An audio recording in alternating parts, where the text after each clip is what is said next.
and I'll give you the key. It's easy. Just keep on hopping, keep on rocking, and don't start stopping. It's everything you need just to walk the scene. And if you wanna make it better, you give it to me, I'll grease it. I believe for you, you wouldn't believe what I see in you. So don't stop, don't let the dream drop hop. Hold up and make it lovely, make it real, and make it yours. Don't stop.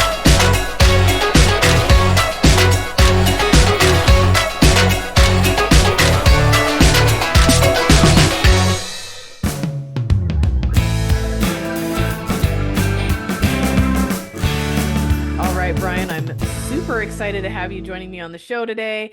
Krista sent me over to you, and we have so many people that we have in common. Once I started looking into it and I started looking at your stuff, I was super excited. So thank you for joining me today. Wow, pleasure to be here. Thanks for having me.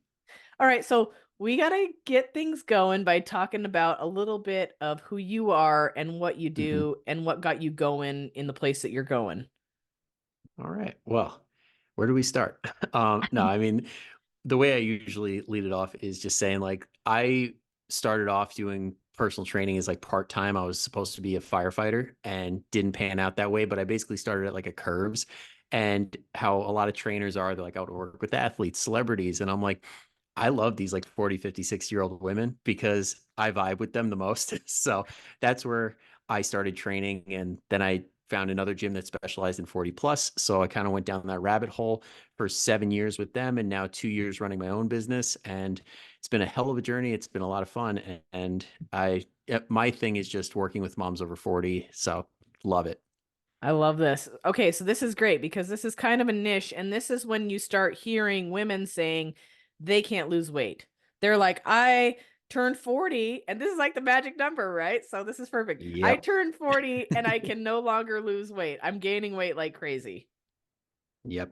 That's a fun one because there's a million reasons why. And for most that I come across, at least the people that find me, it's usually not that your body just changed overnight. It's the fact that these small little habits that aren't exactly productive started adding up over time. And more times than not, it's because of the kids. You can blame them 100%. They are the reason for all of your worries and all of your stressors. It's 100% valid. It's all the kids' fault.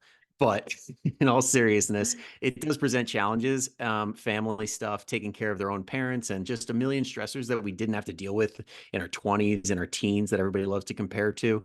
So that's really like the source of it, and just troubleshooting all of that. Mm-hmm. Well, and I like how you say this because you see people, I've seen this happen with medical conditions. This is a great example, right? Like diabetes, okay? Mhm. People are like, well, I don't know what happened because these things never bothered me before. Now all of a sudden the doctor says my A1C is like an 8.3. And why would that happen all of a sudden? And I'm like, well, that didn't happen all of a sudden. It was a pile of choices that you made prior to that event occurring. Yeah, because anytime we're talking about health in general, most of these things are a slow burn anyway. Like nobody gets cancer overnight. It Right. like takes years and years to fester and manifest and things like that. And same with some of these things like diabetes. Like as you start adding on the body fat, as you start like your nutritional choices go downhill, it just accumulates over and over again. And it's kind of like how us as trainers are always telling people, like, listen, you're going to have to pay for your health one way or another. It's just Mm-hmm. a matter of when, and if it's like you go through good pain or bad pain. The good pain being working out, eating right. Bad pain is like you get slammed with a hospital bill, or you have a health scare, hopefully a health scare, nothing worse, and it's permanent, but sometimes that's just the reality of it. Mm-hmm.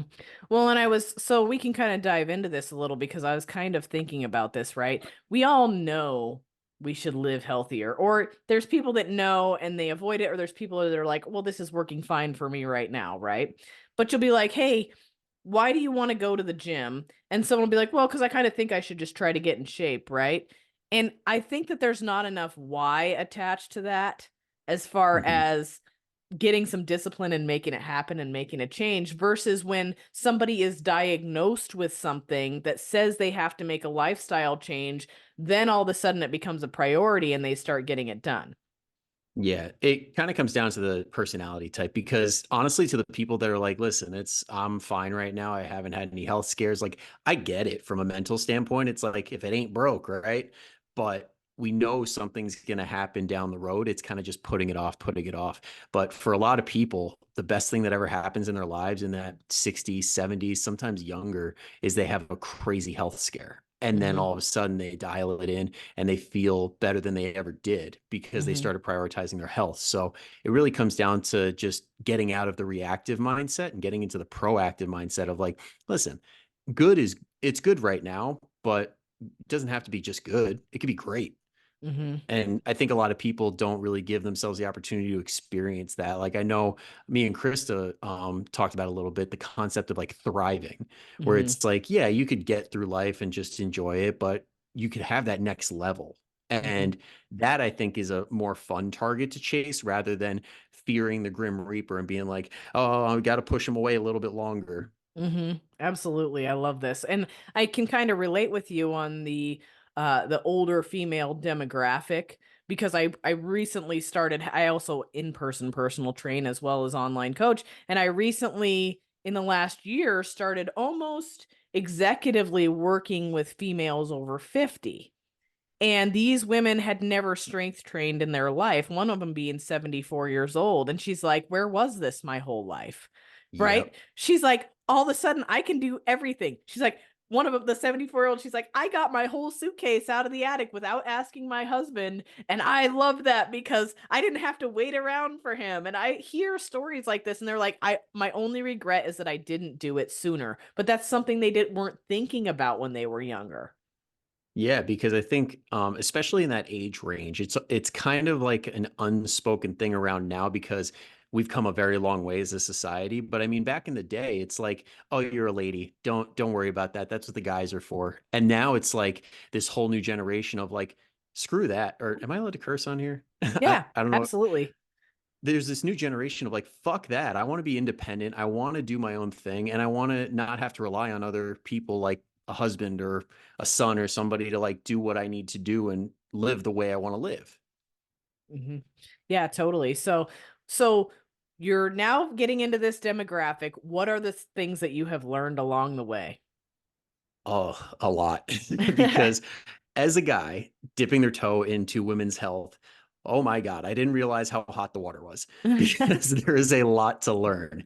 And it's been a lot of fun learning it and testing it out with clients because that's one of the benefits of doing the in-person thing before the online thing, which I know now there's a lot of trainers that kind of do it every which way. Hmm. But one of the benefits of the way I did it was that as a young trainer, you get caught up in like powerlifting, kettlebells, all this stuff. And you're like, this is the way, this is the way. And you test it out on people and they tell you, right, like, is this working or not? And you're just like, all right, tell me what's working, what's not. And you get kind of good at seeing the consistencies of what's realistic and what sounds good on the internet.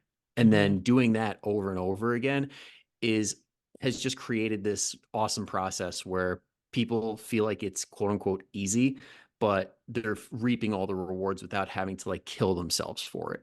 Hmm. Yeah.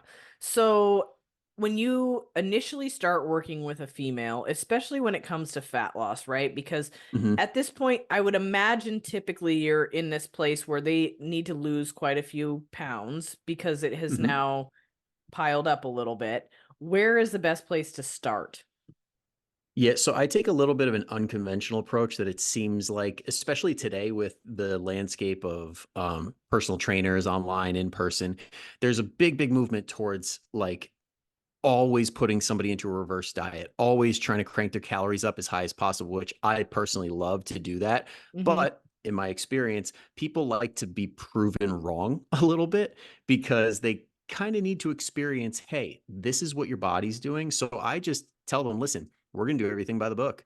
I'm going to put you in a calorie deficit for what makes sense based on your basal metabolic rate, your activity, and we're just going to see what your body gives us. And then Hmm. sometimes, most times, people end up losing weight at a pretty sustainable rate and they feel better eating this more manageable calorie deficit and they get all these benefits of eating more food as far as volume's concerned. And then we kind of tweak the habits along the way to make the calorie deficit more sustainable, easy, like to the point where they're feeling stuffed and they're losing weight because they're increasing things like protein, fiber, and all that good stuff. So that's Hmm. the way I like to go at it is like, let's get you into uh manageable, like a comfortable calorie deficit, and just see what your body tells us. And then if we don't lose weight and you lose inches, then great. We're still Mm-hmm. doing great. I'd rather that, where you Mm-hmm. lose inches and build muscle at the same time. So the scale tells us 0. That's honestly like one of the best starting points there is. Mm-hmm. And then eventually they will lose weight. But let's say gain inches, gain fat, and gain weight. And we're like, all right, well, you're not ready to diet. So here we go. Let's bring it down so you stop gaining weight, and then kind of rev it up from there. Mm-hmm. Mm-hmm. Absolutely. I love that. So let's talk about this in terms of adherence, because it's very glamorous. The words like putting people into a deficit or going on a diet or counting macros, but then when applied after not having these habits actually in place previously, that can be a little tricky. So if Oh, yeah. somebody like, especially somebody I've noticed, like you're talking the 40 and up type of range, less technology savvy, and it gets, the higher the range, the less technology. Although I've had some 80-year-old clients that are just amazing with technology, so you never know, they can Yeah. probably show you something. But you start to get some barriers of entry, right? You've got the technology piece of it. You've got people that get overwhelmed easy. They're already overwhelmed. So what are some ways that these people can start entering into a deficit and like learning where their calories should be without being overwhelmed? Yeah. Well, unfortunately, we live in a world where we can find answers to all of our questions, but not all of those answers are the right answers. Mm-hmm. So it honestly, I would tell a lot of people, most really, really good coaches have their own calorie calculator that they use. And Mm-hmm. then from that point, use like if it's free, use it, and then poke their brain and ask why. Because a Mm-hmm. lot of the really good trainers, and like especially plenty that I'm friends with, would love to talk your ear off on exactly why it's this many calories and what to do about it. But if you want to do it for yourself, the way that I do it, if you want to like go by the numbers, is get the Harris Benedict equation. Mm-hmm. There's a million calculators online, and that's your basal metabolic rate. That's like the lowest you should ever go. And you probably shouldn't even go that low anyway. But people will get 1,400, 1,500, 1,600 calories and be like, what?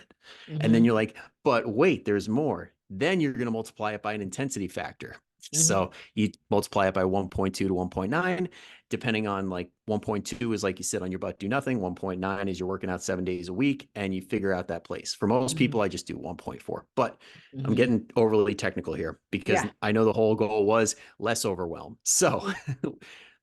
find yourself an easy calculator that you know you can rely on and just Mm-hmm. go with those numbers. Mm-hmm. Or just do the basal metabolic rate and give yourself 200 extra calories if you plan Mm-hmm. on exercising.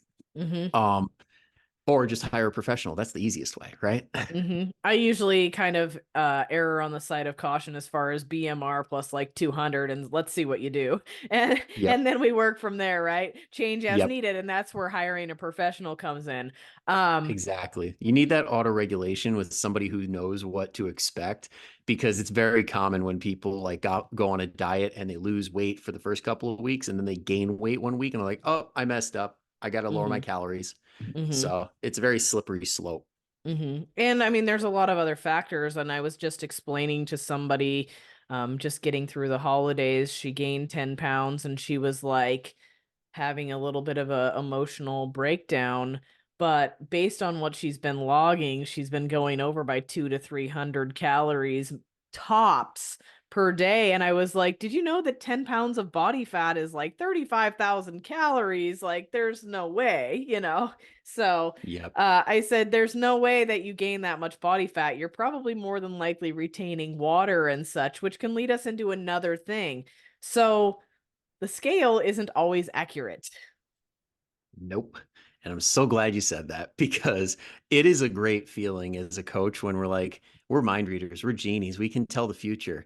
It's like when you say, listen, let's get back into the rhythm of things, give it 3 to 5 days, maybe even 7. And I will bet you money that you're going to lose 3 to 5 pounds of that 10 pounds. And it's like, okay, whatever. And then a week later, you're like, so? And they're Mm-hmm. like, you were right. Mm-hmm. Yeah, absolutely. So I think that's something that you've been working on lately, is kind of getting away from those scale numbers. So how can people quantify their results and not be weighing themselves daily or weekly or monthly? Is there a way to do that? Such a good question because I'll be honest, there is value in weighing yourself just as, if you look at it as straight data. But let's be Mm-hmm. honest, we're emotional people, we're emotional creatures. And myself, I've been doing this, I'm 31. I've been conscious of my weight since like 15. And I still Mm-hmm. hop on and I'm like, my day's ruined, gained a pound. And I'm a coach and I'm like preaching against this stuff and it's hard to get out of your head.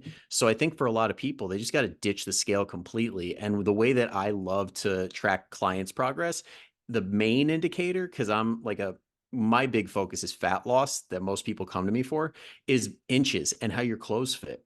Mm-hmm. So like I personally will get clients to do like a chest measurement, like under the armpits all the way around, uh, Mm-hmm. waist measurement, just the smallest part of your waist, and then the hips where it's like the widest part of your butt. And then we see what happens. And a Mm-hmm. lot of times I'll have people that don't lose a pound in the first 6 weeks of like the way I do things is like every 6 weeks. And that first phase, a lot of people don't lose any weight.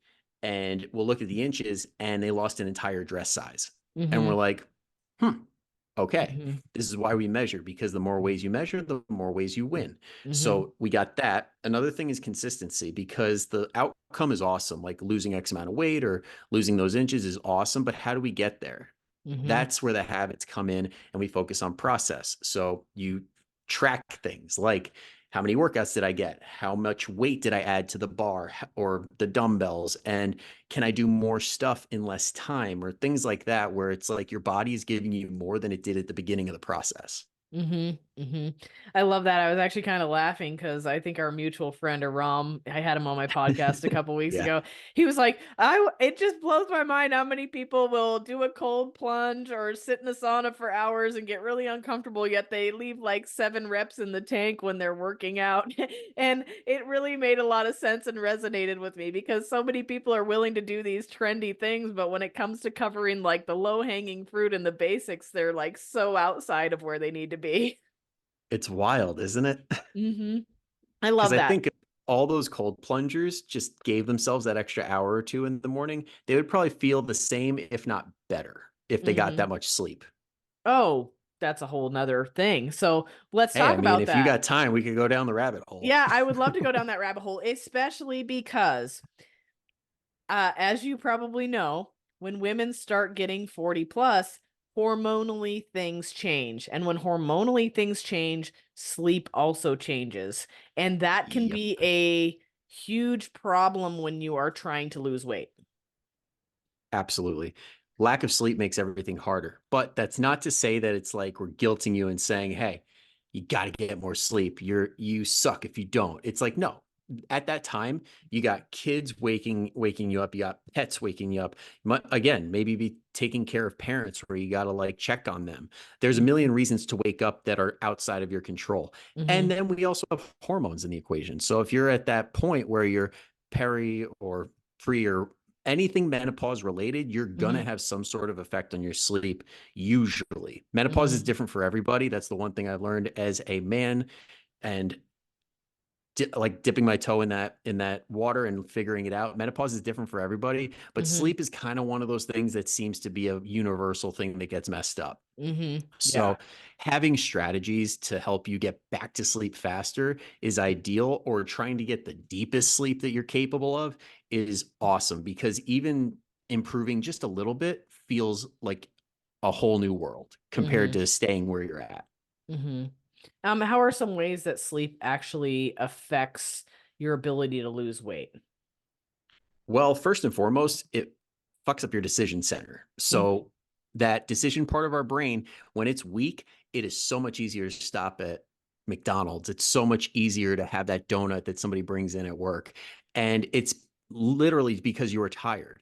And Mm-hmm. you may be low calorie at the same time, and then it's just a shitstorm. But Mm-hmm. um, that's one of the things.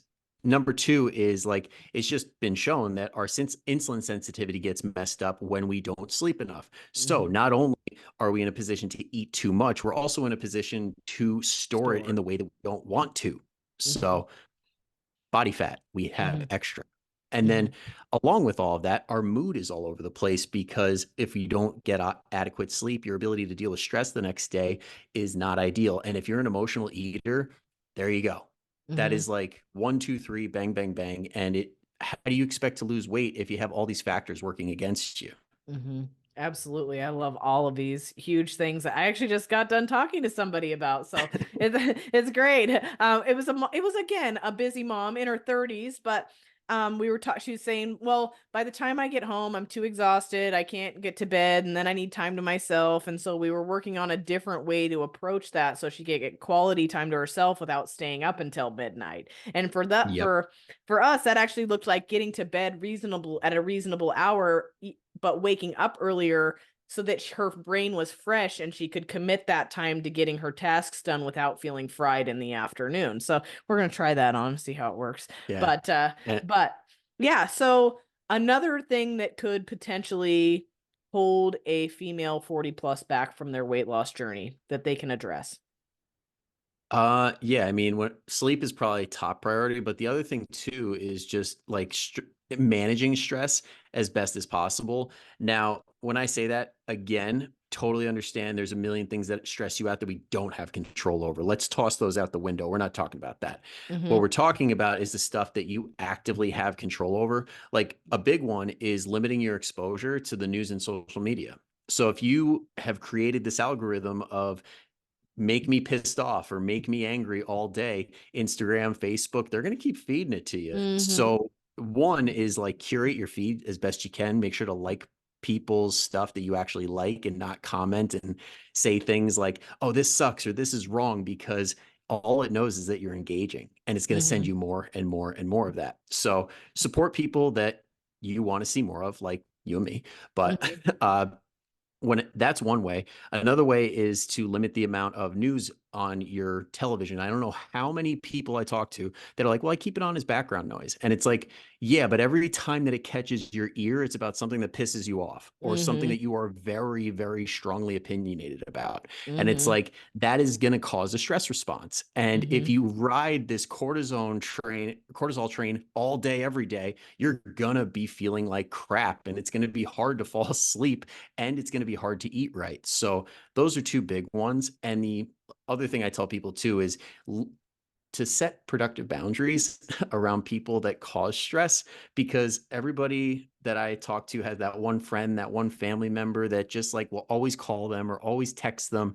And it's like always something, the world is ending. And Mhm. it feels like we all have that one person in our lives. And Mhm. getting some sort of a boundary as far as like when you see the text, giving them a little time before you respond, or just having your phone on silent at certain times of the day because I'm Mhm. working or I'm going to sleep or things like that. Having the do not disturb on is one of the best features of all time. I've got like Mhm. 7 different do not disturb functions on there. The only Mhm. person that can get through to me at any time is my girlfriend, and Mhm. then everybody else is kind of filtered. Yeah, no, I totally get that. It's actually so my coach is an amazing human, but he calls me 3 times a week to check in on me, see how my workouts are going, review videos, all these things. He's the bomb. But he's called me a couple times after 8 p.m. because he's gotten tied up with other clients or something. And we just, I know what days he's going to call. And I usually just am waiting till it's a convenient time for him. And it doesn't ring through.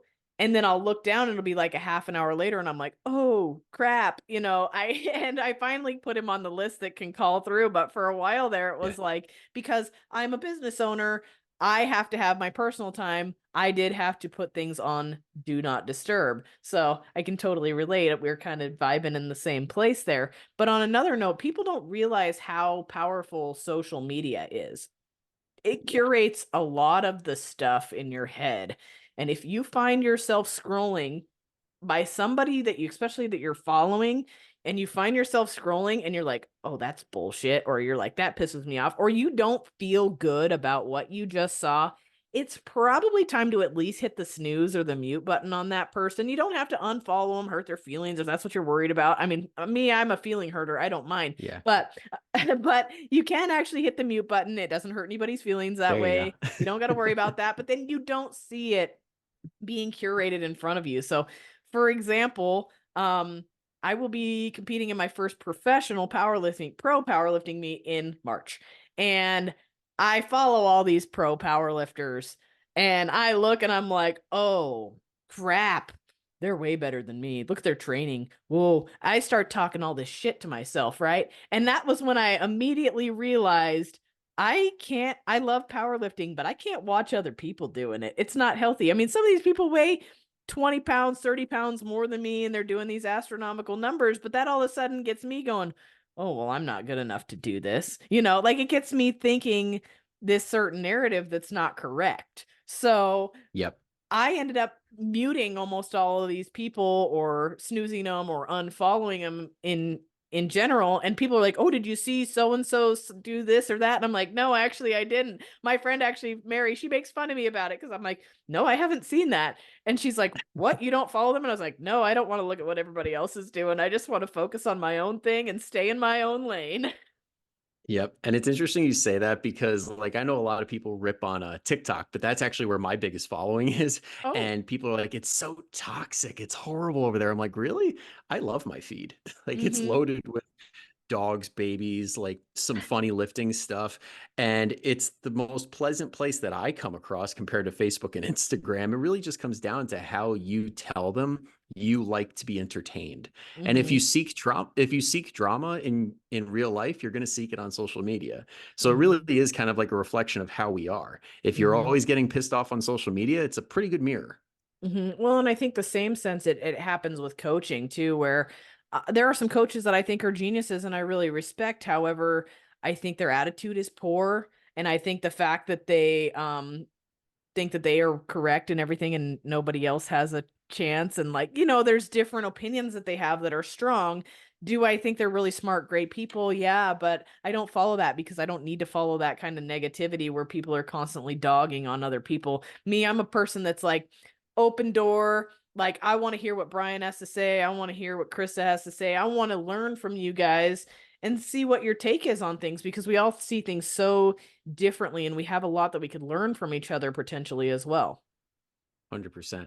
And to that point, I think it also is valuable to have some people like I have like selective people that I don't agree with 100%, but Mm-hmm. I keep them in there because I'm like, we vibe on certain things. And it's Mm-hmm. kind of nice having people that challenge you because that Mm-hmm. was like one of the biggest things that I miss from being in the gym that I was in is my coworkers were super freaking smart. I was the dumbest person in the place at one time. Mm-hmm. And I loved being taught new things that I thought were 100% ironclad, Mm-hmm. but they challenge that concept and I'm like, all right, I'll think about it, I'll stew on it, and then a week or two goes by and you're like, yeah, they were actually right about that. Not 100%, but I curve the way I think of something Mm-hmm. because of them.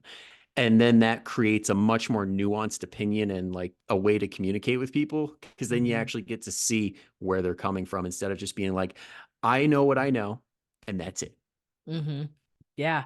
No, I love that. So we've talked about sleep. We've talked about how important it is to get quality sleep. We've talked about curating our mental nutrition. So social media, news, we want our mental environment to be healthy for basically our whole psyche. What else can we curate that can help us with losing weight? I mean, when it comes to actual nutrition, that's one of the best things that you can curate. And I just actually, since you brought up a ROM, I had Jim, his partner on the other side lifestyle podcast on mine, and he came up with a great idea. I'm like, I'm surprised I haven't heard of this in like ever, and that is curating your fridge because you can use shopping supermarket psychology. Now, if anybody goes to the grocery store, you'll notice that when you go down the aisles, the big names, the things that you see, the commercials for, the things that have all the marketing dollars are right at eye level. And Mm-hmm. then the stuff that you don't see as much of that you don't have the marketing dollars behind is super high or super low. Mm-hmm. So they don't do that because it's like some coincidence. They pay extra for that shelf space because they know if it's at eye level, you're more likely to purchase it. Same goes for your fridge. If it's at eye level or within like your, I guess, batter's box, you're Mm-hmm. gonna reach for it much easier than like going down into a shelf, or he called the fruit and veggie thing like the food cemetery, the those little drawers that we have at the bottom. Everybody knows what I'm talking about. Yeah. So he's like, you want to change your life real easy? Put all the stuff that you don't want to be eating on a regular basis in that cemetery area, and then bring all Mhm. the fruits and veggies up to like eye level. Mhm. And he just like gave me that idea, and I'm like, damn, I actually want to start doing that. And Mhm. it 100% helps, because when you can do that, when you can clear your pantry of all the trigger foods and stuff, it makes a world of difference, and it just makes it easier, because we're all going to have those moments of weakness where it's like, Mhm. I'm stressed out today, or I haven't eaten because I had a meeting, and you're just like, I'm craving that thing. If it's in there, you're going to eat it, Mhm. plain and simple. Well, and I think we could take that one step further, Brian, by saying, hey, I personally, and not that I need to worry about what I'm eating really at this point, I eat like a 250-pound bodybuilder, but well, we could take it one step further by saying, if you do your shopping online, grocery pickup, it really eliminates a lot of the temptations of the supermarket. So you can plan your Yes, stuff right there, order it, pick it up, and those Reese's at the checkout don't end up in your bag. exactly. Exactly. And when it comes to all that stuff, there was actually with the pantry, I know he mentioned something else and it's like escaping me right now. Oh, I no, I just wanted to say, like, with the trigger food stuff, like that's like a very, very big deal. And Mhm. one of the things that I know personally I've started to do more of is select snacks that are, as the kids say, mid. Mhm. So there's snacks that are good, but you don't crave them. So like if you need a snack, great. Like you'll eat it, but you won't overeat it, because it's not one of these foods that you want to down like Mhm. 10 bags of. It's Mhm. those ones that are like, it's good. For me, that's like those Yasso ice cream bars that are like 150 calories. But if you Mhm. put some goldfish in there, I'm eating the whole damn bag. If you put some Yeah. Doritos in there or potato chips, whole thing's gone. But Mhm. I can have one Yasso bar and be like, I'm good. Yeah. Yeah. And I love that. And I think finding things that you can eat that are on that level are awesome. Like those Yasso bars aren't even that much. So if you were to binge on No. them, you're not going to get much out of it. You know what I mean? But I mean, the out of sight, out of mind thing is also huge. I think the audience will laugh if I tell this story, but I have kids and they steal my shit. And uh and it frustrates like my son, and I have this almost 17-year-old boy, so you protein shakes, yeah, good luck keeping those in the house. But in the end I have to be like, well, I'm happy he's doing that instead of like Mountain Dew and Doritos. But the ice maker, and I hope nobody hears me in here, I've got the door shut, but the ice maker is where I hide all my treats. So there's these like gluten-free, no bake chocolate oatmeal cookies that are like 500 calories, and I'm like bulking, not really, but I'm bulking right now. And so I try to keep myself some things in the ice maker. I hide them in the ice maker because I don't have it connected on the refrigerator, and it's been the perfect little storage cubby for things that I don't want people to find. Well, so I buy like 5 of these oatmeal cookies and I was like, I'm going to eat one of these every single day. It's going to help me get my calories in, you know? Well, I forgot about them. And so I'm digging around in the ice maker for some Reese's peanut butter cups the other day, and I stumbled across like 5 packages of these things, and they were all freezer burnt, and I was so disappointed. But that's what, if they Oh were on the man. front shelf of if they were eye level in that refrigerator, I would have eaten every single one of those, probably the same day. I don't know. Yeah. Hey, as soon as you said where they were, I'm pretty sure I heard in the background like some footsteps, like running down to go grab something. Yeah, I know. I was trying to be a little quiet so nobody heard me, especially because it's Christmas break and everybody's looming around like vultures. Oh yeah. So nutrition is important. What kind of nutrition, though? That's the question. You did bring up you try to get more satiating foods in, such as protein hmm and fiber. What could that look like in someone's day-to-day meal scheme? Yeah. So if we're looking at like a normal day, one of the things that I've actually leaned into more is just getting a fruit or a vegetable on the plate, and kind of letting that and protein be the guide. Because when you can get when you can get veggies or fruit on, usually there's some good fiber in there. So that's always a good mix to start with. Like, where's the protein? Where's the fiber? And can I make it colorful?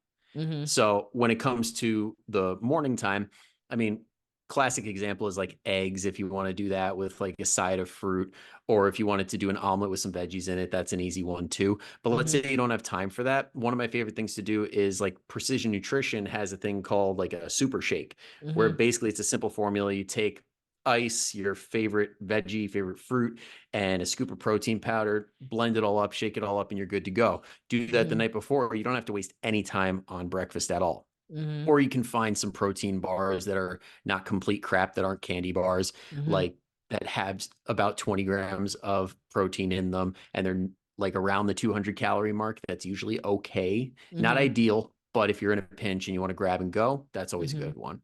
Mhm. For lunch, when it, like most people think salad.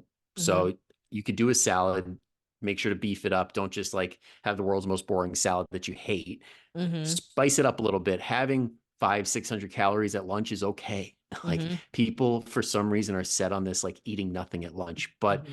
that's one way to go. You could do a sandwich. Like if you're going to have something with bread, just make sure that it's a whole grain or like a sprouted or a sourdough, some type of bread that's not like Wonder Bread. So you have some sort of either fiber in there or some probiotics like the sourdough, and that's Mhm. always a good move too. Mhm. Or with a wrap or something like that. And then at Mhm. nighttime, that seems to be where most people are okay on, because they get the concept of we're going to have a protein, we're going to have a veggie, we're going to have a starch, and that's pretty solid. So you can have at it with that, whether it's beef, turkey, fish, chicken, whatever, and you want to throw some mashed potatoes, some rice, and like some sort of vegetable like asparagus or something like that. Mhm. That's always good too.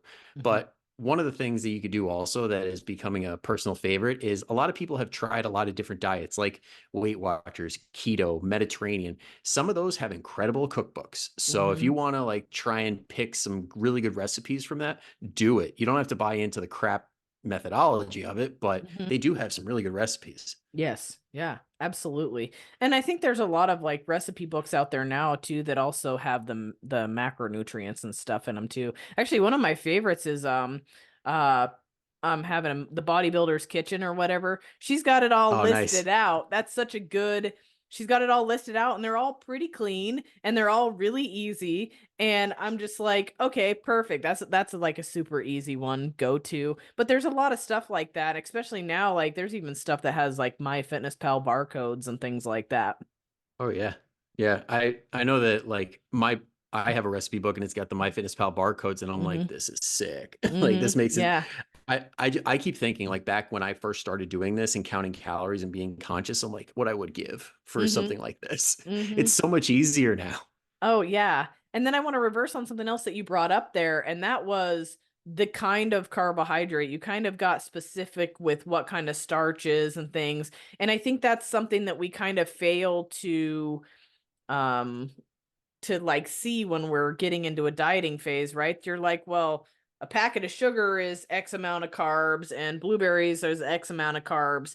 But the thing is the sugar doesn't have any nutrients in it. So I liked what you said there where you're like, oh, this fruit here has fiber, it has vitamins, it has micronutrients, things that are really good for us that may be the same on the label as something else, but they're offering so much more for us. Yes. And this is a really big distinction that I think gets lost in social media, is like people just want to fight tooth and nail. Like not every calorie is the same. And it's like, well, duh. Mhm. But at the same time, it's going to have the same effect on your weight. Mhm. So if we're chasing a number, like, and you want to lose weight, if you eat 100 calories in Twinkies and instead of 100 calories in something more nutritious, the Mhm. Twinkies are still going to help you lose that weight if you're in a Mhm. calorie deficit. There's Mhm. something literally called the Twinkie diet that a guy at Kansas State logged. And there have been multiple accounts of people doing the world's worst diets. They can't stick with them for very long. They feel horrible. Their health markers go Mhm. to crap, but they Mhm. lose weight. Yeah. Now, Ab that being said, you can do it a better way. You Mhm. can do it in a way that you feel full, you feel energized.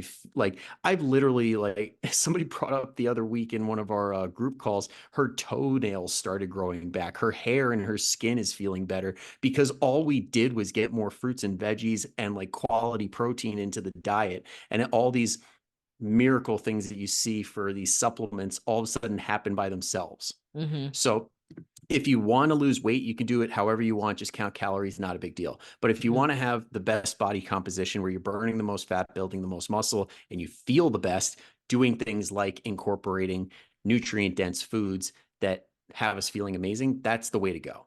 Mhm.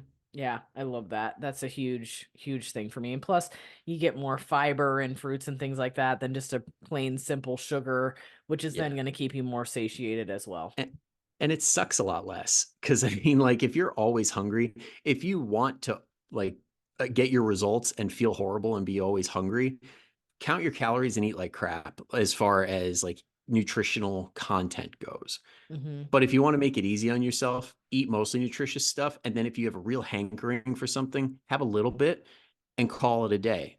Mm-hmm. There's a middle ground where you can have your cake and eat it too. Mm-hmm. Okay, so let's talk about this. We get, I'm sure you get these women that are like, I have turned 40 and now I can't lose weight. I feel like Mhm. that becomes a narrative also, though, that can be the parking brake on somebody's success. Well, it depends on how they're using it because Mm-hmm. there are 100% the people that are like, I turned 40, I can't lose weight, and it's hopeless. And then Mm-hmm. there's other people that are like, well, I've turned 40, I can't lose weight. What do I have to do to get the results that I want? Mm-hmm. And that's the power position that we want to be in, where it's like, okay, I'm on a quest for knowledge, and then that knowledge is going to give me the power to have control over my health. Mm-hmm. And when you come at it from that perspective, it's just so much better from a psychological perspective and a result perspective too. Because if Mm-hmm. you're just constantly saying, nah, this doesn't work for me. Yeah, this doesn't work for me. It's Mm-hmm. kind of like when I forget where I heard the analogy, but it's kind of like the person that moves and they're like, oh man, everybody from my old town was assholes. And then they move to the new town. They're like, everybody here is assholes. And it's like, no, you're just the asshole. It's Mm-hmm. like your mentality is going to guide your journey. Do you want to Mm-hmm. find the answers and actually get to the solution, or do you want to just use it as a comfortable thing to hold on to? Because excuses can be very helpful for grounding us and being like, okay, I'm comfortable here. I'm good here. I can just complain and nothing will like threaten that existence. Mm-hmm. But Mm-hmm. when you find answers and you solve these solutions and you can't hold on to those anymore, sometimes Mm-hmm. it's scary. Yeah. Sometimes you're like, well, shit, what do I do now? Like, Mm-hmm. I achieved what I wanted to achieve. Everything's good. What do I do? Mm-hmm. And then that's one of those things down the road that some people got to figure out. So going down that rabbit hole and either doing it with a therapist or journaling or having a coach, like that can be extremely helpful because if you're not ready for that point, then Mm-hmm. that's when the results don't stick. Mm-hmm. Absolutely. So we've covered some things. We've covered sleep, mental, physical, nutrition. What are some other things that you have found to be much different in people that are 40 plus versus people that are younger? I think the big thing that I actually haven't touched on yet is also the ability as a coach or fitness or nutrition professional to screw up, Mm-hmm. because a lot of times with teenagers, with 20-year-olds, they do the world's dumbest stuff, like the Mm-hmm. dumbest diet, the dumbest training protocols, and they get tweaks here and there and they bounce back and they're like, all right, well, it's working. I'm losing weight. I'm just going to keep doing it and Mm-hmm. tweak and do it over again. And no problem. They're probably Mm-hmm. still going to get the results. And then when you get into the 40, 50-year-old range, recovery is just not the same. And Mm-hmm. if you want a really good example, think of a hangover when you were in college and think of a hangover now. Mm-hmm. Wildly different. Mm-hmm. Okay. And this is because our bodies just are not good at recovering as we keep aging. Now, Mm-hmm.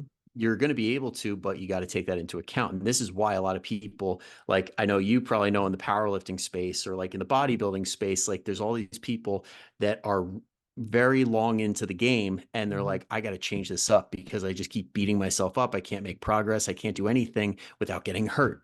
Mm-hmm. And that's something that needs to be taken into account. And then on top of that, got a fly in my face. Oh Then no. on top of that, you have the sleep issues, you got the stress and all that stuff. And it's just a whirlwind of recipe for getting hurt or just like keep knocking yourself out of the gym in some way. Mm-hmm. So, as professionals, I think that we need to be on top of our game the older that our clients are, because Mm-hmm.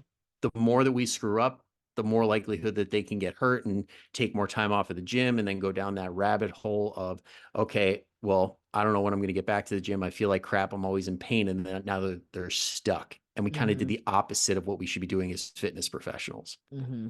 Well, and I also feel that people being overly sore, that becomes like a deterrent for them to continue to work out, and we can't really gauge our how good of progress we're making based on how sore we are, which is a common misconception. So people tend to end up in this negative space when it comes to working out because they have made themselves get brutalized essentially every single time that they work out.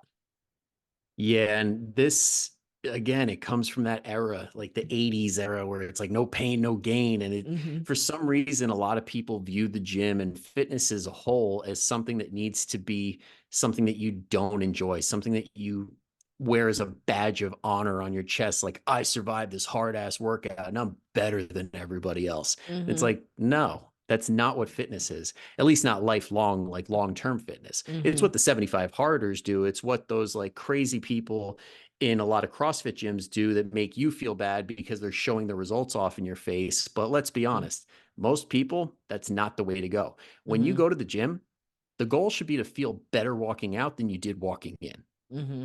And that's Yeah. very possible. And if you do that, that's a more sustainable approach to feel better as you go, to Mm-hmm. actually see the progress that you want to, instead of only enjoying progress for a few months and then killing yourself doing that and then falling off for years. Mm-hmm. So with that being said, do you find that there is a sweet spot for people to be working out? Like how many days a week, how much intensity? Yes. What do you find is the sweet spot for that? So glad you brought that up, because the sweet spot for most people, at least the ones that I've trained, is in that 2 to 4 times a week range. And that all depends on one, what people have the capacity for, because Mm-hmm. that always gets lost in the conversation, is how much can you actually handle? Mm-hmm. Like, what do you have the time for? And Mm-hmm. then when we're talking about somebody that has the time, 3 to 4 is usually a sweet spot where it's like we get into the conversation at that point with a lot of my clients of, we're not trying to do the most, we're trying to do the right amount, Mm-hmm. because it's dose dependent. A lot of times you can make parallels between fitness and medicine. When it Mm-hmm. comes to exercise, there is a point of overdose. There is a Mm-hmm. point of going too far, to the point where your body negatively impacts you when it comes to your hormones, when it comes to things like being able to sleep. Like, that can mess you up by overdoing it. Mm-hmm. And then there's also underdoing it. So somewhere in that ballpark where the easy way to tell is, are you making progress? Are you able to lift more weights? Are you able to do more repetitions in the gym every single time that you come back? Or are you able to maintain that if you're in a deficit or something like that? Mm-hmm. Now, if you're so sore, or you just are stuck at this plateau for months or even years, because I know that a lot of people will go to boot camps for years and use the exact same weights and get pissed off that they're in a plateau. And it's like, well, you're Mm-hmm. not doing anything differently. Right. Okay. So before I go off on a boot camp tangent, 2 to 4 times of strength training is great, but sweating every day is also a really good thing too. So if Mm-hmm. you could get out and do a little bit of a walk and on your off days, that's going to help you feel better, and it's going to burn more calories, and it's going to improve recovery. So Mm-hmm. sweating a little bit every day is great. Hard workouts 2 to 4 times a week, Mm-hmm. or yeah, 2 to 4 times a week. Yeah, I would definitely agree with you there. I've found that, I mean, I've been coaching people since 2015 now. And originally I started out with a lot more volume, but I found the people look and feel and sustain and perform their best 2 to 4 times. Sometimes I feel like three is like a really great place. And Yeah. even I myself have found that, I mean, I 2 days a week for me and I'm like good, like, so Yep. it's funny because here I am, I'm performing at an elite level, but I don't work out more than 3 times a week. This week I had one time.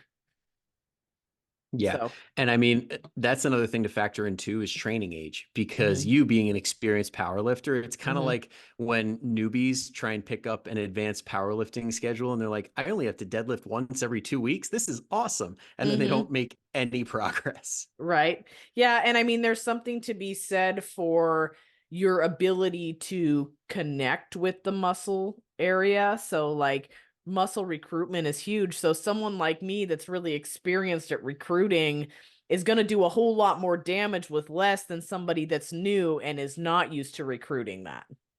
100%. And then on top of that, we also got newbie gains, which is always fun, because a lot of the ladies I work with have never really done a serious strength training program. So when I tell them, like, listen, you could lift 2 to 3 times a week and barely touch when the weights get hard, and you're going to build muscle.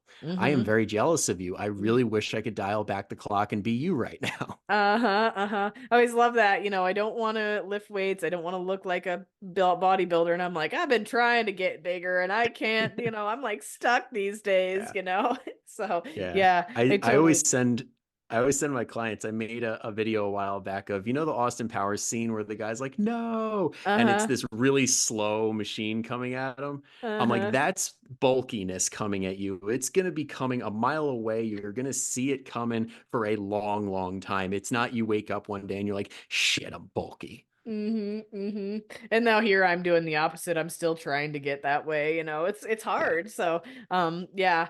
But so we've covered a lot here. Um, but if there was anything that you could get out there to help women achieve the body that they're looking for, what would that be? And what are some of the major mistakes you're seeing? The biggest thing is it gets back to that capacity thing. Figure out what you can handle realistically. Don't Mm-hmm. force some program because you see your friend doing it or you see somebody on social media saying this is the best thing ever. Figure out what you can realistically do and then go from there. If Mm-hmm. you can only get 10 to 20 minutes of activity because you have the world's most busy schedule known to man, fine. But Mm-hmm. figure out how to get some good work in that 10 to 20 minutes as frequently as you can. Mm-hmm. And now let's say if you have an hour, good. Do that for at least 2 times a week. If you feel good, add another day and just take it from there. But start in the right place where you know that you can stick to it even on the worst week imaginable. Mm-hmm. So if you're going to frame your program, this is how I do it for my clients is okay, if everything went wrong, if we had an apocalyptic event, if we had another shutdown, what's something that you could still do? Mm-hmm. I love that. And then, That's great. yeah. Yeah. And then from there, you could always do more. Like you could Mm-hmm. always give it extra effort and add another day. But if Mm-hmm. you plan for 7 days a week and you're always missing three, what the Mm-hmm. hell are we doing? Absolutely. Yeah. No, I think being able to start small and build, having room to build versus not completing your goal is a huge thing. Yeah.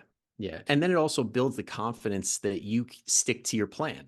Mm-hmm. Because if you constantly look at the metrics every single week and you say, damn, I missed, damn, I missed, oh, I suck. I really suck at this. And it's over and over and over again. Even though you're putting in really good work, you Mm-hmm. feel like you suck the entire time. And then when you actually get some results, you're like, but it's not good enough. Mm-hmm. Yeah. And would you feel that that's one of the biggest mistakes you see out there as far as people embarking on a weight loss journey goes? 100% Mm-hmm. is just creating these unsustainable goals and unrealistic goals Mm-hmm. that make them feel worse at the end of the journey than they did at the beginning. Like this Mm-hmm. is one of my clients put it the best way the other week. She said, she's like, it doesn't feel like I'm on a diet anymore. It feels like I'm on a health journey. And that Mm-hmm. feels really good. And Mm-hmm. that's how it should feel, where it's like you're constantly leveling up. Like to quote Steve Cam, the guy from Nerd Fitness, love his stuff, highly Mm-hmm. recommend it. But Mm-hmm. um, he has this concept of leveling up like in a game where it's like Mm-hmm. you're level one right now. And Mm-hmm. that's okay. Treat yourself like you're in level one. And Mm-hmm. then what does it take to get to that next level? And then just Mm-hmm. keep playing that game. And as you do that, you're never backtracking. You're never falling flat on your ass and starting all over again. You're Mm-hmm. always just pushing forward. Right. I love it. Well, awesome, Bryan. If people want to learn more about what you do, follow what you're up to, or reach out to you, how do they do that? Well, you're on the podcast right now with Connie. So if you got time, check out mine. I run the Fit 40 podcast, which you'll definitely have to get Connie on sometime Mm-hmm. because I definitely want to pick your brain and put you in the hot seat. Oh, I love Um, that. yeah. And then my central hub is the Fit 40 Family Facebook group. And I've got my own website, fit40coaching.com. Mm-hmm. And where are you on the Instagram? Oh yeah, the Instagram. Mhm. Coach underscore FITZZ across Instagram, YouTube, TikTok, all the socials. Okay, good. Well, then we're gonna put that in the show notes so people can just go click on it and then they can I find you. apologize. I hate when somebody does that at the end of mine. No, it's no big I deal. hate to give you more work. Yeah, no, it's good. But I am so thankful that you joined us today. You dropped some awesome pearls, and maybe I'll have you again on another time and we'll shoot the breeze again. Hell yeah, I'm down. Thank you again for having me. Absolutely. It's been a pleasure.